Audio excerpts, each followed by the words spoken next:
Di jalan juga dia itu cerita kalau tantenya si Mpok Nur ini atau istrinya dia itu baru aja melahirkan jam 6 pagi.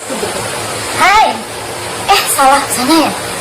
Hai, kembali lagi bersama Chania, cewek teknik yang strong.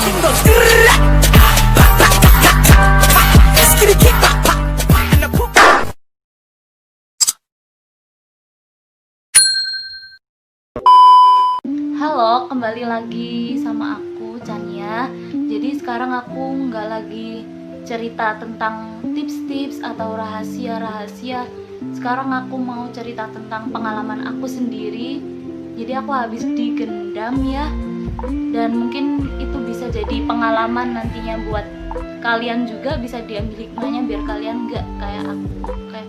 Sebelum ke cerita, jangan lupa subscribe dulu bagi yang belum subscribe. Dan sebelumnya aku mau minta maaf dulu kalau nanti lightingnya atau mungkin editingnya kurang maksimal, karena ini aku tag pakai handphone dan biasanya yang aku edit pakai laptop, sekarang aku edit pakai handphone juga. Oke, buat kalian yang penasaran, langsung aja simak ceritanya. Check it out. Di sini sebelum aku cerita, aku tuh nggak tahu sebenarnya ini sebuah penipuan biasa atau gendam. Karena setelah aku cerita ke beberapa ustadz atau kiai gitu, katanya aku kena gendam. Oke, langsung aja.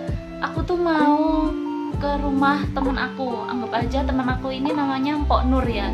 Jadi karena aku nggak pernah ke rumah temen aku tuh bawa tas yang besar banget, tas ransel, laptop. Dan di dalamnya otomatis ada laptop aku. Terus aku juga bawa handphone yang biasanya aku pakai dua handphone. Terus aku juga bawa dompet, dan kalau kalian tahu aku juga bawa kerudung jilbab yang tinggal masuk selobok gitu. Kenapa? Soalnya aku tuh bakal ingat nanti aku bakal tiduran atau apa. Jadi kan biar nggak terlalu ribet pakai kerudung yang kayak gini ya. Terus aku juga bawa jajan-jajan kecil-kecilan gitu. Aku tuh bakal kepikiran nanti aku bisa nonton bareng di situ ya. Gimana ya? Aku tuh bener-bener nggak pernah main ke rumah teman aku. Aku biasanya kalau main itu bener-bener di jalan, mungkin nonton atau ke mall gitu.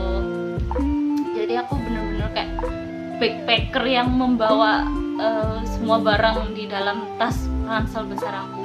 Nah, waktu itu aku janjian sama teman aku bakal disusul teman aku di Bungurasi, terminal Bungurasi. Buat kalian yang sering naik bis, pasti kalian gak asing sama terminal Bungurasi. Nah, aku nunggu di depan PT Gudang Garam, dimana itu tempatnya di depan terminal Bungurasi yang pintu masuk ya, di situ. Aku tuh nungguin Pok Nur, kok nggak datang. Itu lumayan lama ya, nggak lama sih. Cuman namanya orang nunggu itu, aku ngerasa itu lama.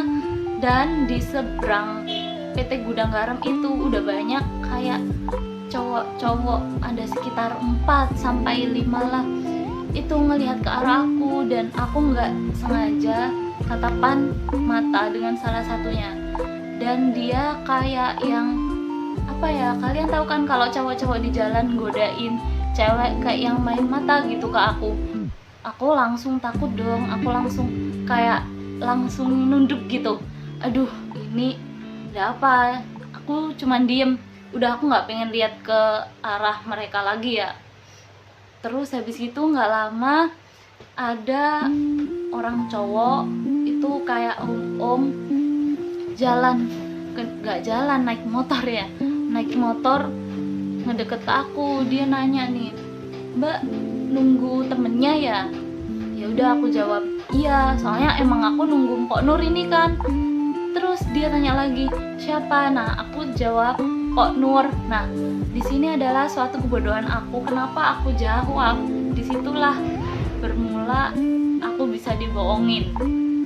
Dan dia langsung bilang, "Oh iya, saya omnya Mpok Nur, dan Mpok Nurnya lagi sibuk, jadi saya yang disuruh buat anterin adek." Nah, di situ awalnya aku nggak langsung percaya. Awalnya aku telepon dulu itu Mpok Nur, bener nggak ini omnya? Awalnya aku emang agak ragu ya. Aku telepon si Mpok Nur 3 kali, dan tidak diangkat. Oke, ketika tidak diangkat, si om-om ini langsung bilang, udah mbak, langsung aja naik di belakang boncengan saya. Dan aku nggak tahu, aku tuh ngerasa langsung nurut aja gitu, kayak tanpa pikir panjang aku langsung mau dibonceng sama dia. Nah, waktu di jalan dia itu bener-bener yang ngajak ngomong aku, ngakrapin diri ke aku, dan dia berusaha meyakinkan aku bahwa dia itu benar-benar omnya Mpok Nur ini. Dengan cara dia itu seakan-akan ngangkat telepon yang itu berasal dari Mpok Nur, dan dia bilang waktu itu, oh iya ini udah sama aku, nanti langsung bawaan pulang ya. Oh iya ketemu di sana. Aku masih inget banget percakapannya tuh kayak gitu. Dan aku tuh sempat mikir ya, kok temen aku tega banget sih, dia tuh bilang OTW tapi kok yang datang omnya. Nah tapi di sisi lain aku juga mikir, oke, mungkin karena dia lagi sibuk atau ada apa ya, jadi harus omnya yang jemput. Aku memaklumin itu. Nah waktu itu aku kayak benar-benar posting aja ya, dan dia itu masih ngajak-ngajak ngomong aku kayak, mbak kok nggak pernah lihat ya, mbaknya temen apanya gitu. Nah bodohnya aku di sini jawab, aku teman SMA-nya dan aku juga teman itu universitasnya. Aku beda jurusan sih sama dia, tapi aku dekat sama dia. Nah kesalahannya di sini aku juga ngasih informasi ya ke dia. Dan jangan sampai kalian pernah memberi informasi kepada orang yang nggak dikenal ya. Nah karena aku tuh posting dia omnya, jadi ya udah. Dan dia langsung jawab, oh biasanya mbaknya juga main ya sama pacarnya si Mpok Nur ini ya. Dan di situ aku jawab namanya malahan, oh si Andi ini ya, misalkan namanya pacarnya si Mpok Nur ini Andi ya. Aku bilang, oh si Andi ya, oh iya itu saya lupa. Dia bilang gitu. Nah bodohnya aku di sini, aku tuh kayak bener-bener nurut, aku jawab. Dan terus dia masih nerus ya. Dan di tengah jalan itu tiba-tiba dia berhenti. Aku bingung, orang ini ngapain? Dia bilang, bentar mbak, di dalam jok aku ada tas, itu banyak uangnya, aku boleh nggak nitip ke tasmu gitu. Nah karena aku bawa tas besar dan itu masih cukup, aku cuman bilang oh iya gitu. Terus dia ambil tasnya, di jok itu warna coklat, tas apa ya, kotak kecil yang dibawa biasanya. Terus dia bilang titip ya mbak di dalam tasnya masih longgar kan. Dan aku tanpa pikir panjang, aku tuh masih posting dan oke, aku pengen bantu orang ini. Iya pak, nggak apa-apa.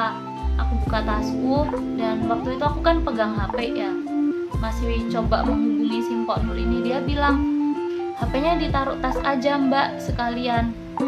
Nah bodohnya aku, entah kenapa aku biasanya itu naruh HP itu di saku ya. Aku naruh HP itu akhirnya aku masukin ke tas dan aku nurut aja. Terus lagi dia bilang, tasnya berat kan mbak, taruh depan sepeda aja biar aman. Jadi tasku ditaruh di depannya sepeda itu kan biar aku nggak keberatan katanya. Dan di sana aku masih digonceng sama dia sampai aku turun di depan rumah sakit Siti Khadijah Sidoarjo. Oh ya, flashback sebentar, di jalan juga dia itu cerita kalau tante itu, tantenya si Mpok Nur ini atau istrinya dia itu baru aja melahirkan jam 6 pagi. Nah ini tuh aku di jalan sama dia sekitar jam 10-an ya, jam 9.45an. Nah dia bilang jam 6 tadi tante melahirkan. Jadi si Mpok Nur ini ada di rumah sakit Siti Khadijah. Kita ke rumah sakit dulu ya, nanti di sana kamu ketemu Mpok Nur dan bisa langsung ke rumah. Dia bilang kayak gitu. Dan sampai di rumah sakit ini aku turun dan dia ngasih uang aku 10.000 untuk nyuruh aku beliin air minum Cleo. Jadi kebetulan di sebelah rumah sakit itu ada warung kecil gitu dan aku disuruh beli air minum di sana.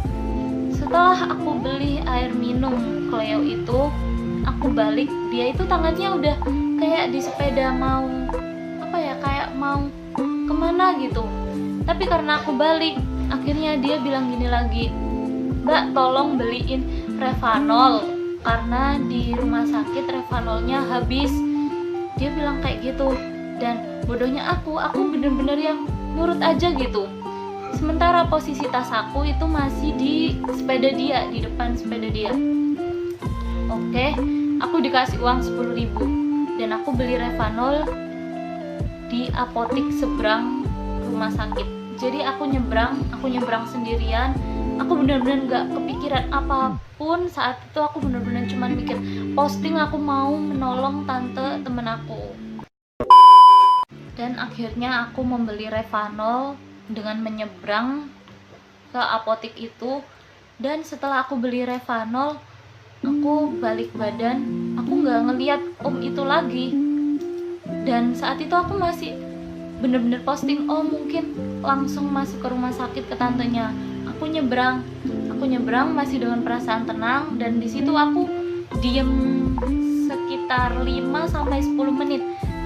Aku diem nunggu omnya. Aku tuh ngerasa mungkin dia langsung ke tantenya karena ada apa, tahu apa gitu. Terus selama aku diam itu, si mbak-mbak warungnya, si ibu warungnya itu tiba-tiba nyamperin aku, nunggu apa mbak gitu. Nah terus aku jawab, itu bu yang tadi sama saya, ngeliat nggak bu? Terus ibunya jawab, oh yang tadi sama mbaknya ya, yang pakai motor merah hitam. Tadi sih langsung bablas mbak, itu siapa? Bapaknya mbaknya. Nah dari situ saya langsung agak sadar loh, bukan bu, itu omnya teman saya. Nah ibu itu udah langsung bilang, ya udah mbak biarin bablas, lu bareng saya bu di sana semua satu tas. Nah ibu itu langsung minta aku cerita, aku langsung cerita jadi gini. Nah dia langsung bilang, oh kena dendam mbak sampean, kayak jangan langsung percaya mbak sama orang. Nah di situ awalnya aku belum terlalu percaya ya, karena masa sih sejahat itu gitu. Oke, terus aku langsung masuk rumah sakit dan bertanya ke satpam awalnya, ada nggak sih om yang masuk ke rumah sakit gitu. Aku jelasin ciri-cirinya si penipu itu tadi, dan katanya Pak Satpamnya nggak ada. Terus habis itu aku izin masuk ya, karena awalnya itu nggak boleh, dan karena aku udah cerita ke satpamnya, akhirnya aku boleh masuk. Dan tempatnya itu di lantai 4, itu tempat orang-orang melahirkan, persalinan gitu. Terus aku tanya ke perawat bukan, ke resepsionis depan itu loh, yang biasanya bisa ngeliatin kamar. Aku tanya, mbak apa ada orang melahirkan jam 6 pagi tadi? Terus mbaknya otomatis tanyakan, namanya siapa? Nah di sini kan karena aku nggak tahu namanya, aku cuman bilang, itu mbak saya taunya ponaannya namanya Pok Nur. Aku sebutin ciri-ciri ponakannya, pakai kacamata gitu, dan mungkin juga habis jenguk ke sini. Dan kata mbaknya bilang, nggak ada mbak dengan ciri-ciri kayak gitu. Terus aku bilang, oh saya tahu juga suaminya mbak, yang aku maksud om yang sama aku tadi. Aku bilang, dia bawa tas hitam ransel, yang aku ciri-cirikan itu tas aku kan yang dibawa dia. Dan dia bawa air minum Cleo 2. Dan kata si resepsionisnya tadi bilang, nggak ada mbak, emangnya kenapa mbak gitu. Terus aku bilang, oh ya udah mbak, emang nggak ada ya. Dia bilang, emang asalnya dari mana mbak? Aku bilang Sidoarjo. Dan kata mbaknya, orang yang melahirkan sekitar pagi tadi, dan itu juga nggak tepat jam 6, itu ada yang dari Lamongan, bukan Sidoarjo. Nah di sini aku mulai panik, apa aku dibohongin? Aku udah mulai berpikir ke negatif ya. Aku langsung turun keluar rumah sakit dengan cepat. Terus aku ke ibu warung itu tadi, aku bilang, bu nggak ada ternyata di rumah sakit. Aku benar-benar udah panik dan ceritanya ke ibu warung itu. Di sana aku mulai agak percaya ya kalau aku itu habis ditipu. Nah karena aku panik, lalu ibu itu kan berusaha menasehati aku, menenangkan aku. Sekarang gimana mbak, kalau misalnya ada rekeningnya langsung diblok aja, terus atau bilang ke polisi. Nah gak sengaja ibu itu kan di warung ada om-om juga, ada bapak-bapak itu lagi beli makanan ya, denger itu. Jadi bapak itu nggak sengaja denger aku cerita dan dia bilang langsung, oke mbak saya bantu aja, ayo ke rekening. Nah di situ untungnya aku ketemu orang baik teman-teman. Nah aku bilang, pak tapi saya bener-bener udah nggak bawa uang, aku nggak bawa handphone, jadi aku bener-bener nggak tahu apa-apa dan nggak bisa kasih bapaknya uang. Dan untungnya bapak itu baik dan bilang, nggak apa-apa mbak, ayo aku anterin ke bank buat blokir ATM-nya. Dan nanti mbaknya juga bisa telepon pakai handphone aku, telepon ibunya dulu ya mbak. Akhirnya karena orang itu baik, aku langsung dianterin ke bank dan ternyata emang nggak bisa blokir ke banknya itu kan, ternyata harus telepon ke apa sih, customer service atau call center ya itulah banknya. Dan aku dipinjemin handphone bapaknya, sampai aku juga telepon ke ibuku, itu aku pinjam HP-nya bapaknya. Nah di sini untungnya aku ketemu bapak baik banget. Kita doain semoga bapak itu selamat. Bapak terima kasih sekali ya pak. Dan aku telepon ibu aku di sana, ibu aku bilang, mbak kamu di mana? Ditungguin sama Mpok Nur di depan PT Gudang Garam, dari tadi telepon ke Umi gitu. Nah aku langsung shock, ya Allah benar berarti aku ini dibohongin. Langsung teman aku itu tadi, si Mpok Nur, aku suruh telepon ke HP yang aku pegang, yaitu HP bapak yang nolong aku tadi. Sambil gemeteran ya, aku langsung telepon teman aku, loh Mpok Nur kamu di mana? Kamu di mana? Cepet sini ke bank deket rumah sakit Siti Khadijah. Aku udah kayak gemeteran, pengen nangis. Di sini aku belum cerita ke ibu aku karena aku bener-bener takut kayak yang dimarahin, kenapa aku nggak hati-hati atau gimana gitu. Dan nggak lama kemudian si Mpok Nur ini datang. Terus aku langsung tanya, gimana tantemu keadaannya? Nggak tahu kenapa aku masih tanya kayak gitu. Terus dia bilang, hah tanteku, kenapa sama tanteku? Aku bilang, loh tantemu nggak melahirkan Mpok Nur? Dia jawab, enggak. Terus om tadi kamu jemput aku kan, kamu nggak nyuruh ommu berarti? Dia bilang, enggak Chan, aku dari tadi nungguin kamu. Nah dari sini aku langsung lemesnya, aku langsung kayak yang nangis, udah gak bisa nahan, aku bener-bener nangis. Kalau kalian lihat sekarang aku kayak fine aja, Chan kamu kok fine aja sekarang? Karena nangisnya udah di hari itu, aku sehari sampai 2 harian tuh bener-bener lemes, yang isinya nangis doang. Kenapa? Soalnya ada laptopnya, dan laptop itu bener-bener isi data-dataku, data-data project aku, data-data persiapan TA aku, proposal TA itu udah di sana semua. Dan kayak tiba-tiba hilang gitu aja kan, ya gimana ya pokoknya aku waktu itu sedih. Cuman oke, aku berusaha mengikhlaskan ya saat ini. Akhirnya sama teman aku langsung ke kantor polisi. Dan karena kantor polisinya juga butuh data buat seperti kakak, jadi aku telepon ibu aku dan aku memutuskan untuk pulang dulu untuk mengambil berkas-berkas yang dibutuhkan untuk laporan ke polisi. Dan akhirnya aku ke polisi sama ibu aku. Nah di polisi sendiri ini dari siangan jam 1 sampai malam aku di polisi, karena emang aku harus menceritakan dari awal. Dan buat laporannya di polisi itu aku bener-bener one day di kantor polisi sampai malam, sampai isyaan aku di polisi itu sama ibu aku. Kalau kalian tahu, aku di polisi itu sampai nangis ya Mas Ian. Sampai bapak polisinya itu benar-benar nenangin aku, yang sabar deh gimana. Tapi ya namanya aku, kalau kalian tahu anak informatika itu isi laptopnya itu udah banyak aplikasinya, banyak codingannya, dan seakan-akan itu hilang semua dari semester 1 sampai semester 6 ini. Gimana ya? Dan buat bapak pencurinya tolong Pak, ini isi laptop saya bener-bener berguna. Di situ juga banyak project TA saya, aplikasi-aplikasi lainnya yang udah saya coding, web-web lainnya itu di dalam laptop semua. Dan apa ya, saya bener-bener butuh itu Pak, tolong dikembalikan. Gitulah. Oke, jadi sebenarnya itu aja sih cerita dari aku, dan semoga pelajaran juga ya buat kalian semua, biar gak gampang percaya sama orang, apalagi orang yang bener-bener baru kalian kenal. Dan jangan pernah kalian ngasih info apapun itu kepada orang yang gak kalian kenal. Dan jangan terlalu polos. Aku tuh dimarahin ya sama bapak-bapak yang sempet nolong aku, Mbak jangan terlalu polos. Kalau udah tahu kayak gitu tuh mbaknya harus kerasa itu ditipu. Dan itu saya masih sempet diem gitu. Aku sampai mikir, kok bisa ya ada orang sejahat itu gitu.